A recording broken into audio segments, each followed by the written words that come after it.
گھروں باہر نکلنے لگے تو پوچھا عائشہ کی کر رہی؟ روٹیاں لا رہی ہیں۔ فرمایا ایک پیڑا۔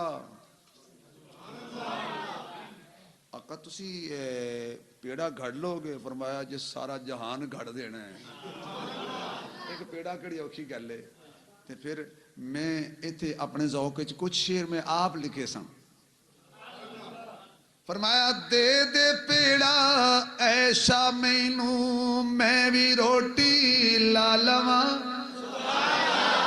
دے دے پیڑا ایسا مینوں میں بھی روٹی لا لواں، پیار تیرے وچوں میرا معجزہ میں بھی کھا لواں، معجزہ میں بھی کھا لواں۔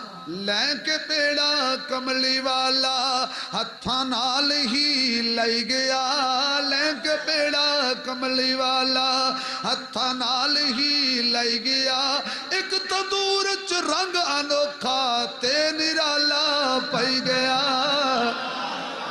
واپس آئے بولی ایسا، واپس آئے بولی ایسا، سونیاں کیا راز ہے، واپس آئے بولی ایسا، سونیاں کیا راز ہے، تہاڈی روٹی پکدی نہیں وکھرا اندا انداز ہے، وکھرا اندا انداز ہے۔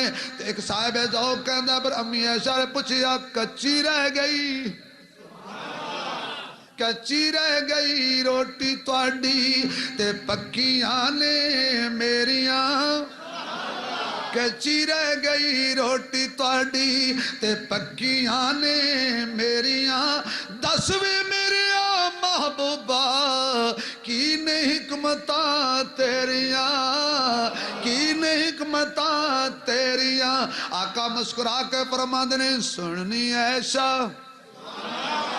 بولو یار، سننی ایسا میں سناواں، سن صدیقہ میں سناواں، اے سننی ایسا میں سناواں، اے نے حکمتاں بھاریاں، جس نو ساڈا ہاتھ لگ سی اگ نہ کرسی کاریاں، اگ نہ کرسی کاریاں۔ ایسا اے تے تیری بالی ہوئی ہے، قسم مینوں اس رب دی جے قبضے چ میری جان ہے، جنوں محمد دا ہاتھ لگ گیا دوزخ بھی اس تو ڈر کے پیچھے نس جائے گا۔